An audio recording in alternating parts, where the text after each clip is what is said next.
Okay, what do you think of when I say bowling alley? Hot dogs, French fries, cheap beer, that come to mind?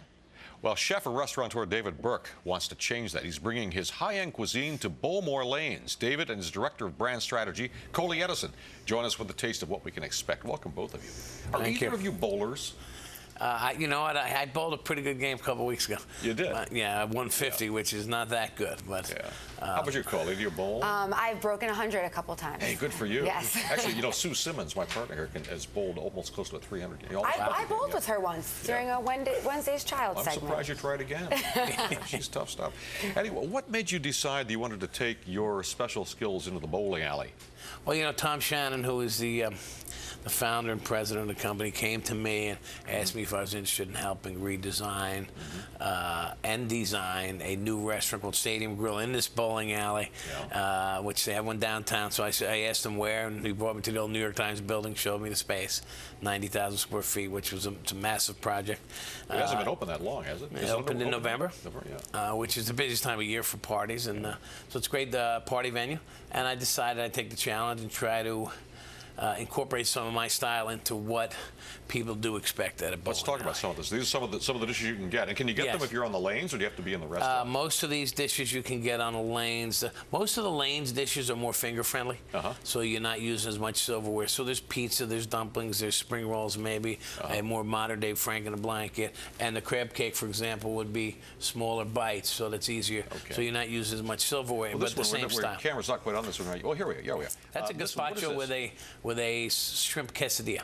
How do you eat the shrimp? The tails are still on there. Yeah, you cut that in half. That's almost like bread. You dip that and eat that like a roll. So that you eat from the middle out. Yes, correct. You have to learn to break the second half. Or you eat it, knife and fork. Crab cake is another Stadium Grill item. There's also hearty things like meatloaf, but with a corn salad, a little bit of bacon. Of course, we have something to finish, which is something sweet, the cheesecake pops, and that would be something you could have in the lanes and or the restaurant.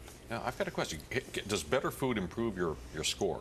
It did for me. It did. Well, I think for our guests, it's about two things. We like to have a good atmosphere and a good food. So we do a lot of parties, lots of events. So people love that they get the David Burke food in this high-end bowling establishment. So what made you decide, as director of strategy, that this was a good fit for David? That he has the townhouse in 61st Street, and what's the other restaurant you got in 62nd? Fishtown. Fishtown. And why this now? The bowling alley is a good fit. Yeah, well, you know, David's presentation is everything, and our guests love to throw major events. So we've had everybody from NBC to Microsoft throwing major events at our party venue. So when they see food like this, it just, you know, it dazzles their guests, so they love it. And we thought it would be a great match, and we were looking for a celebrity chef to pair up with, and we found the best one. Yeah, that's fantastic. That's really nice. And how is this idea of the high-end bowling alley has taken off, hasn't it? You're in a number of locations now. Yes. So we started Bowlmor Lanes. It's been around since 1938. Tom Shannon, our CEO and founder, bought it in '97, and since then it actually became the highest-grossing bowling alley in the world after 2 years of being open. We're in Miami, Bethesda, Orange County, California, Cupertino, California, and we just recently opened up Bowlmor Lanes, Times Square. That's pretty remarkable. I mean, because I wasn't kidding in the beginning. When I remember bowling as a kid, you know, you got hot dogs and a Coca-Cola, or if you were old enough, a cheap beer, and that's what you. I think the bowling alley has gone from the snack bar mentality to I think people are demanding fresher food, you know, and not processed food. So you know, it's not from the freezer to the fryer anymore. Well, this is great stuff. Thanks for coming in, both of you. Thank you. Thank you. That will do it for New York Nightly News. Talk Stoop is next here on Nonstop. See you at 11 on